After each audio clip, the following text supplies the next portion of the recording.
yaitu steril, membela citra buruk. Gambar yang buruk itu adalah salinan bergerak. Kualitasnya jelek, resolusinya di bawah standar. Saat dipercepat, kualitasnya memburuk. Itu adalah bayangan gambar, pratinjau, gambar bini, ide yang keliru, gambar keliling yang didistribusi secara gratis, diperas melalui koneksi digital yang lambat, dikompresi, direproduksi, dirobek, diremix, serta disalin dan ditempel ke saluran distribusi lain. Citra berkualitas rendah adalah kain lusuh atau sobekan sebuah AVI atau JPEG. Kaum proletar rendahan dalam masyarakat kelas penampilan yang diberi peringkat dan dinilai berdasarkan resolusinya. Citra berkualitas rendah telah diunggah, diunduh, dibagikan, diformat ulang, dan diedit ulang. Ini mengubah kualitas jadi aksesibilitas, nilai pameran jadi nilai kultus, film jadi klip, kontemplasi menjadi gangguan. Citra tersebut dibebaskan dari berangkas bioskop dan arsip dan didorong ke dalam ketidakpastian digital dengan mengorbankan substansinya sendiri. Citra berkualitas rendah cenderung ke arah abstraksi. Ia adalah ide visual dalam proses pembentukannya. Citra buruk tersebut merupakan generasi kelima yang ilegal, gambar asli yang terdistorsi. Silsilahnya meragukan, nama filenya sengaja salah ija. Seringkali gambar ini melanggar warisan budaya, budaya nasional, atau bahkan hak cipta. Gambar ini diwariskan sebagai umpan, jebakan, indeks, atau sebagai pengingat akan bentuk visualnya di masa lalu. Gambar ini mengejek janji-janji teknologi digital. Tidak hanya seringkali terdegradasi hingga hanya menjadi buram yang terburu-buru. Bahkan orang pun ragu apakah gambar ini masih bisa disebut gambar sama sekali. Hanya teknologi digital yang mampu menghasilkan gambar yang begitu buruk seperti ini. Gambar yang buruk adalah hal yang lazim di zaman sekarang. Gambar-gambar yang terbuang dari layar, puing-puing produksi audiovisual, sampah yang terdampar di pantai ekonomi digital. Mereka menjadi saksi atas dislokasi, transfer, dan perpindahan gambar yang penuh kekerasan. Percepatan dan peredarannya dalam siklus ganas kapitalisme audiovisual. Gambar-gambar yang buruk diseret ke seluruh dunia sebagai komoditas atau perwujudannya, sebagai hadiah atau sebagai anugerah. Mereka menyebarkan kesenangan atau ancaman kematian, teori konspirasi atau bajakan, perlawanan atau kebodohan. Gambar-gambar yang buruk menunjukkan hal yang langka, yang jelas, dan yang tak terbayangkan, yaitu jika kita masih mampu menguraikannya. 1. Resolusi rendah. Dalam salah satu film Woody Allen, karakter utamanya tampak buram. Ini bukan masalah teknis, melainkan semacam penyakit yang menyimpannya. Citranya selalu kabur. Karena karakter Allen adalah seorang aktor, ini menjadi masalah besar. Ia tidak dapat menemukan pekerjaan. Kurangnya kejelasan citranya berubah menjadi masalah misteri. Kejernihan diidentifikasi sebagai posisi kelas, posisi yang nyaman dan istimewa. Sementara keburaman menunjukkan nilai seseorang sebagai sebuah citra. Namun, hierarki gambar kontemporer tidak hanya didasarkan pada ketajaman, tetapi juga dan terutama pada resolusi. Lihat saja toko elektronik manapun dan sistem ini, yang dijelaskan oleh Harun Faroki dalam sebuah wawancaranya yang penting tahun 2007 menjadi sangat jelas. Dalam masyarakat gambar, peran sebagai toko unggulan. Di toko unggulan, sinema mengambil produk-produk kelas atas dipasarkan dalam lingkungan yang mewah. Turunan yang lebih terjangkau dari gambar yang sama beredar sebagai DVD, di televisi siaran atau daring, sebagai bentuk yang berkualitas buruk. Jelas, gambar beresolusi tinggi terlihat lebih cemerlang dan mengesankan, lebih mimikri dan magis, lebih menakutkan dan menggoda daripada gambar yang buruk. Bisa dibilang, gambar beresolusi tinggi lebih kaya. Kini, bahkan format konsumen pun semakin beradaptasi dengan selera para pecinta film dan penikmat estetika, yang bersikeras menggunakan film 35 mm sebagai jaminan visualitas yang murni. Penekanan pada film analog sebagai satu-satunya media yang penting secara visual bergema di seluruh wacana tentang sinema, hampir tanpa mempedulikan nuansa ideologisnya. Tidak pernah menjadi masalah bahwa ekonomi produksi film kelas atas ini dan masih berakar kuat dalam sistem budaya nasional, produksi studio kapitalis, kultus kejeniusan yang sebagian besar laki-laki dan versi asli dan karenanya seringkali konservatif dalam struktur dasarnya. Resolusi diagungkan seolah-olah ketiadaannya sama dengan pengibirian sang pengarang. Pemujaan terhadap ukuran film mendominasi bahkan produksi film independen. Citra yang kaya tersebut menciptakan hierarki tersendiri dengan teknologi baru yang menawarkan semakin banyak kemungkinan untuk secara kreatif merusak citra tersebut. 2. Pembangkitan sebagai gambaran yang buruk. Namun, bersikeras pada penggunaan gambar yang kaya juga memiliki konsekuensi yang lebih serius. Seorang pembicara dalam konferensi esai film baru-baru ini menolak untuk menampilkan cuplikan dari karya Humphrey Jennings karena tidak tersedia proyektor film yang memadai. Meskipun pembicara memiliki pemutar DVD dan proyektor video standar, para hadirin dibiarkan membayangkan seperti apa tampilan gambar-gambar tersebut. Dalam kasus ini, ketidakjelasan gambar tersebut disebabkan oleh kurang lebih bersifat sukarela dan berdasarkan premis estetika. Tetapi hal ini menjadi padanan yang jauh lebih umum berdasarkan konsekuensi kebijakan neoliberal.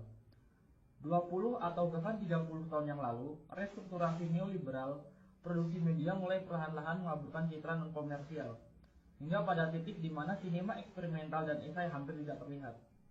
Karena jadi sangat mahal, biaya untuk terus memutar karya-karya ini di bioskop sangat mahal, sehingga dianggap terlalu marginal untuk ditayangkan di televisi. Dengan demikian, karya-karya tersebut perlahan menghilang bukan hanya dari bioskop, tetapi juga dari ruang publik.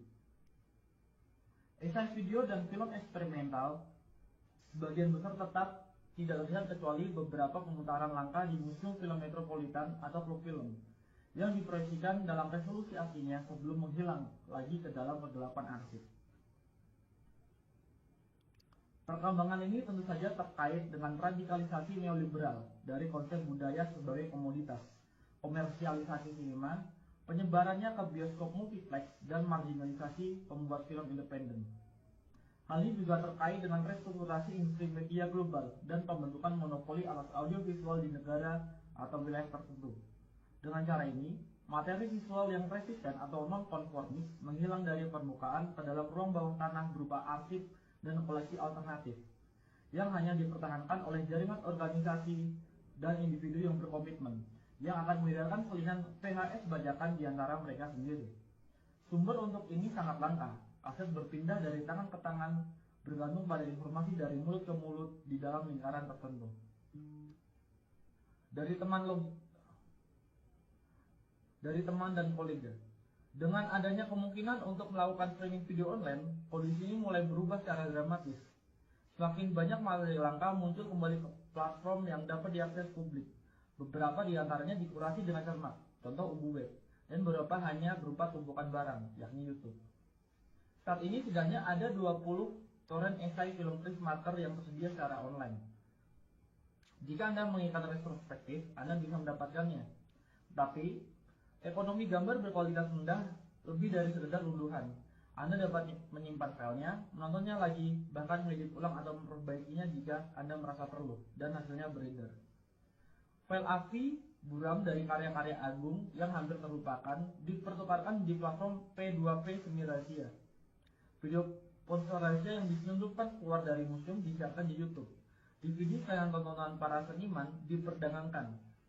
Banyak karya sinema avant-garde, esai, dan non-komersial telah dihidupkan kembali sebagai gambar berkualitas rendah, suka atau tidak suka. 3. Privatisasi dan pembajakan. Kemunculan kembali cetakan langka karya-karya seniman militan, eksperimental, dan klasik, serta seni video sebagai gambar berkualitas rendah memiliki makna tersendiri. Situasi mereka mengungkapkan lebih dari sekedar isi atau tampilan gambar. Hal ini juga mengungkapkan kondisi marginalisasi mereka, konstelasi kekuatan sosial yang menyebabkan peredaran mereka secara daring sebagai citra yang buruk. Gambar-gambar berkualitas buruk disebut berkualitas buruk karena tidak diberi nilai apapun dalam masyarakat kelas gambar. Statusnya sebagai gambar terlarang atau terdegradasi memberikan pengecualian dari kriteria tersebut. Kurangnya resolusi pada gambar-gambar tersebut membuktikan bahwa gambar-gambar itu telah dirampas dan dipindahkan. Jelas,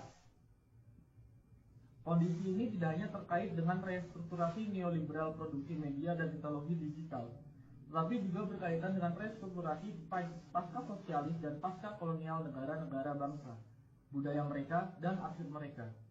Sementara beberapa negara bangsa dibongkar atau runtuh, budaya dan tradisi baru diciptakan, dan sejarah baru dibangun. Hal ini jelas juga mempengaruhi arsip film dalam banyak kasus. Seluruh warisan cetakan film dibiarkan tanpa kerangka pendukung budaya nasionalnya, seperti yang pernah saya amati dalam kasus Museum Film di Sarajevo. Arsip nasional dapat menemukan kehidupan selanjutnya dalam bentuk toko penyewaan video.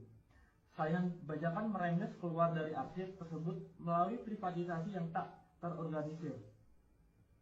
Di sisi lain, bahkan perusahaan Inggris pun menjual isinya secara online dengan harga yang sangat tinggi. Seperti yang dicatat oleh Kotwo Eshun, citra buruk beredar sebagian karena kekosongan yang ditinggalkan oleh organisasi perfilman negara yang merasa terlalu sulit untuk beroperasi sebagai arsip 16 atau 35 mm atau untuk mempertahankan infrastruktur distribusi apapun di era kontemporer. Dari perspektif ini, citra buruk mengungkapkan penurunan dan degradasi esai film atau bahkan sinema eksperimental dan non-komersial apapun yang di banyak tempat dimungkinkan karena produksi budaya dianggap sebagai tugas negara. Privatisasi produksi media secara bertahap menjadi lebih penting daripada produksi media yang dikendalikan atau disponsori negara.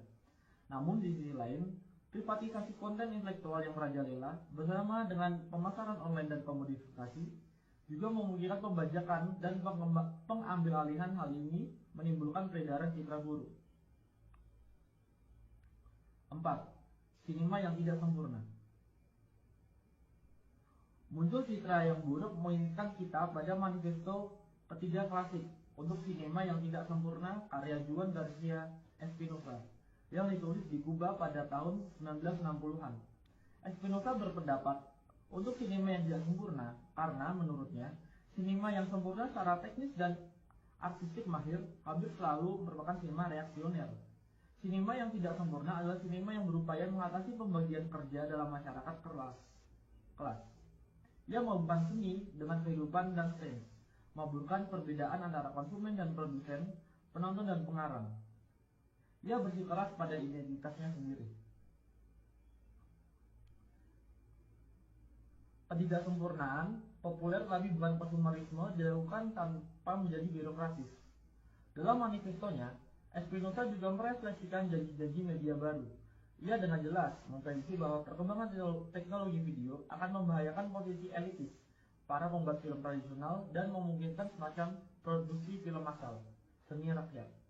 Seperti ekonomi gambar yang buruk, sinema yang tidak sempurna mengurangi perbedaan antara penulis dan penonton serta menggabungkan kehidupan dan seni. Yang terpenting, visualitasnya sangat terkompromikan, buram, amatir, dan penuh artefak. Dalam beberapa hal, ekonomi citra yang buruk, hal ini sesuai dengan deskripsi sinema yang tidak sempurna. Sementara deskripsi sinema yang sempurna lebih mewakili konsep sinema sebagai tokoh unggulan. Namun, sinema yang tidak sempurna, yang nyata dan kontemporer, jauh lebih ambivalen dan afektif daripada antisipasi Espinosa. Di satu sisi, ekonomi gambar dominan rendah dengan kemungkinan distribusi global yang langsung dan etika remix dan apropriasi memungkinkan partisipasi kelompok produsen yang jauh lebih besar daripada sebelumnya. Namun, ini tidak berarti bahwa peluang-peluang ini hanya digunakan untuk tujuan progresif. Ujar kebencian, spam, dan sampah lainnya juga menyebar melalui koneksi digital. Komunikasi digital juga telah menjadi salah satu pasar yang paling diperebutkan. Sebuah zona yang telah lama mengalami akumulasi modern baru yang berkelanjutan dan upaya privatisasi besar-besaran, dan sampai batas tertentu berhasil. Jaringan tempat beredarnya gambar-gambar buruk tersebut jadi platform bagi kepentingan bersama yang baru dan rapuh, sekaligus medan pertempuran bagi agenda komersil dan nasional. Jaringan tersebut memuat materi eksperimental dan artistik, tetapi juga sejumlah besar pornografi dan paranoia. Meskipun wilayah citra berkualitas rendah memungkinkan akses ke citra yang terpinggirkan, wilayah ini juga dipenuhi oleh teknik komodifikasi paling canggih. meskipun memungkinkan partisipasi aktif pengguna dalam pembuatan dan distribusi konten. Platform ini juga melibatkan mereka dalam produksi. Pengguna menjadi editor, kritikus, penerjemah, dan penulis bersama dari gambar-gambar berkualitas rendah. Dengan demikian, gambar yang buruk adalah gambar yang populer, gambar yang dibuat dan dilihat oleh banyak orang. Mereka mengekspresikan semua kontradiksi dari kerumunan kontemporer, oportunisme, narsisme, keinginan akan otonomi dan kreasi, ketidakmampuan untuk fokus atau mengambil keputusan, kesiapan konstan untuk melanggar dan sekaligus tunduk. Secara keseluruhan, citra-citra buruk tersebut menyajikan gambaran sekilas tentang kondisi afektif kerumunan, neurosis, paranoia, dan ketakutan, serta keinginan akan intensitas, kesenangan, dan pengalihan perhatian. Kondisi citra-citra tersebut ini bukan hanya tentang transfer dan pemformatan ulang yang tak terhitung jumlahnya, tapi juga tentang banyaknya orang yang cukup peduli untuk mengkonversinya berulang kali, menambahkan subtitle, mengedit ulang, dan mengunggahnya. Dalam konteks ini, mungkin kita perlu mendefinisikan ulang nilai sebuah gambar, atau lebih tepatnya menciptakan perspektif baru untuknya. Terlepas dari resolusi dan nilai tukar, kita dapat membayangkan bentuk nilai lain yang didefinisikan oleh kecepatan, intensitas, dan penyebaran.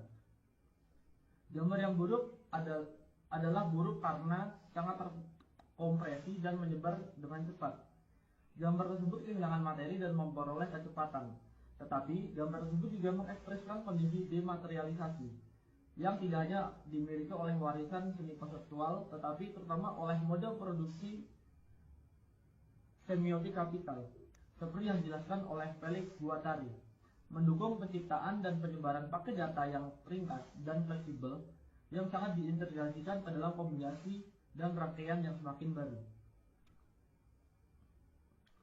Penyederhanaan konten visual ini, konsep yang sedang terbentuk dari gambar, menempatkan dalam suatu perubahan informasi umum dalam ekonomi pengetahuan yang berbagai gambar dan keterangannya keluar dari konteks ke dalam pusaran deteritorialisasi kapitalis permanen. Sejarah seni konseptual menggambarkan hal ini dematerialisasi objek seni pertama-tama sebagai gerakan perlawanan terhadap nilai fetishisme visibilitas. Namun kemudian, objek seni yang telah didematerialisasi ternyata sangat cocok dengan semiotisasi kapital. Dan dengan demikian, dengan arti tertentu, pergeseran konseptual citra buruk. Dalam kapitalisme, citra buruk juga mengalami ketegangan serupa. Di satu sisi, ia beroperasi melawan nilai fetishisme resolusi tinggi. Di sisi lain, justru nilai mengapa ia akhirnya terintegrasi sempurna ke dalam kapitalisme informasi yang berkembang pesat pada rentang perhatian yang terkompresi, pada kesan daripada impresi, pada esteritas daripada kontemplasi, pada pratinjau daripada pemutaran. 5. Kawan, bagaimana ikatan visual Anda hari ini? Namun, secara bersamaan, terjadi pembalikan paradoks. Peredaran gambar-gambar berkualitas rendah menciptakan sebuah sirkuit yang memenuhi ambisi awal sinema militan dan beberapa esai dan eksperimental untuk menciptakan ekonomi gambar alternatif. Sebuah sinema yang tidak sempurna yang ada di dalam maupun di luar dan di bawah arus media komersial. Di era berbagi file, bahkan konten yang terpinggirkan pun beredar kembali dan menghubungkan kembali audiens yang tersebar di seluruh dunia. Citra buruk tersebut dengan demikian membangun anonimitas. Jaringan global menciptakan sejarah bersama. Ia membangun aliansi saat menyebar, memicu menerjemahkan atau salah tafsir, dan menciptakan publik serta debat baru. Dengan kehilangan substansi visualnya, ia mendapatkan kembali sebagai kekuatan politiknya dan menciptakan aura baru di sekitarnya. Aura ini tidak lagi didasarkan pada kekekalan asli, tetapi pada sifat sementara salinannya. Ia tidak lagi berlaku ke dalam ruang publik klasik yang dimediasi dan didukung oleh kerangka negara bangsa atau korporasi, tetapi mengambang di permukaan kumpulan data yang sementara dan meragukan. Dengan terlepas dari kasanah perfilman konvensional, karya ini terdorong ke layar-layar baru dan sementara yang dirangkai oleh keinginan para penonton yang tersebar. Oleh karena itu, peredaran gambar-gambar yang buruk menciptakan ikatan visual. Demikian juga Chertoff pernah menyebutnya. Ikatan visual ini menurut Chertoff dimaksudkan untuk menghubungkan para pekerja di seluruh dunia satu sama lain. Ia membayangkan semacam bahasa adamik visual komunis yang tidak hanya dapat memberi informasi atau menghibur, tapi juga terorganisir para penontonnya. Dalam arti tertentu, mimpinya telah menjadi kenyataan, meskipun sebagian besar di bawah kekuasaan kapitalisme informasi global yang audiensnya terhubung hampir secara fisik melalui kegembiraan bersama keselarasan afektif dan kecemasan. Namun, ada juga peredaran dan produksi gambar berkualitas rendah yang dihasilkan oleh kamera ponsel, komputer rumahan, dan bentuk distribusi yang tidak konvensional. Koleksi optiknya, penyusunan kolektif sebagai file atau sirkuit distribusi akan rumput, mengungkapkan hubungan yang tidak menentu dan kebetulan antara para produsen dimanapun yang secara bersamaan membentuk audiens yang tersebar. Peredaran gambar-gambar berkualitas buruk memicu baik jalur perakitan media kapitalis maupun ekonomi audiovisual alternatif. Selain banyak kebingungan dan penyeranan, hal ini juga berpotensi menciptakan gerakan pemikiran dan pengaruh yang mengganggu. Peredaran gambar berkualitas rendah dengan demikian memulai babak lain dalam dianologi histori sirkuit informasi non-konformis, ikatan visual vertex, pedagogi pekerja internasionalis yang dijelaskan oleh Peter Weiss dalam The Aesthetic of Resistance, sirkuit sinema ketiga, dan trikontinentalisme, pembuatan film dan pemikirnya yang tidak berpihak. Gambar berkualitas rendah, betapapun ambivalennya statusnya, dengan demikian mengambil tempat dalam dianologi pamflet yang disalin karbon, film agitprop kereta api, majalah video bawah tanah, dan materi non-konformis lainnya, yang secara estetika sering menggunakan materi berkualitas rendah. Selain itu, hal ini juga mengaktualisasikan kembali banyak gagasan historis yang terkait dengan sirkuit-sirkuit ini, antara lain gagasan Verloc tentang ikatan visual. Bayangkan seseorang di masa lalu dengan baret bertanya kepada Anda, "Kawan, apa ikatan visual Anda hari ini?" Anda mungkin menjawab, "Ini adalah tautan ke masa kini." 6. Sekarang. Citra buruk tersebut mewujudkan nasib setelah kematian banyak mahakarya sinema dan seni video di masa lalu. Karya-karya tersebut telah diusir dari surga terlindungi yang tampaknya pernah menjadi milik sinema. Setelah dikeluarkannya dari arena budaya nasional yang terlindungi dan seringkali proteksionis, dibuang dari peredaran komersial, karya-karya ini menjadi pengembara di tanah tak bertuan digital, terus-menerus mengubah resolusi dan formatnya, kecepatan dan medianya, bahkan terkadang kehilangan nama dan kredit di sepanjang jalan. Sekarang banyak dari karya-karya ini kembali sebagai gambar yang buruk, saya akui. Tentu saja orang bisa berpendapat bahwa ini bukanlah yang asli, tetapi kemudian, tolong siapapun, tunjukkan kepada saya yang asli. Citra buruk tersebut bukan lagi tentang hal yang sebenarnya yang asli dan orisinal. Sebaliknya, ini tentang kondisi eksistensinya yang nyata, tentang sirkulasi kerumunan, penyebaran digital, temporalitas yang terpecah-pecah dan fleksibel. Ini tentang pembangkangan dan mengappropriation, sama seperti tentang konformisme dan eksploitasi. Singkatnya, ini tentang realitas.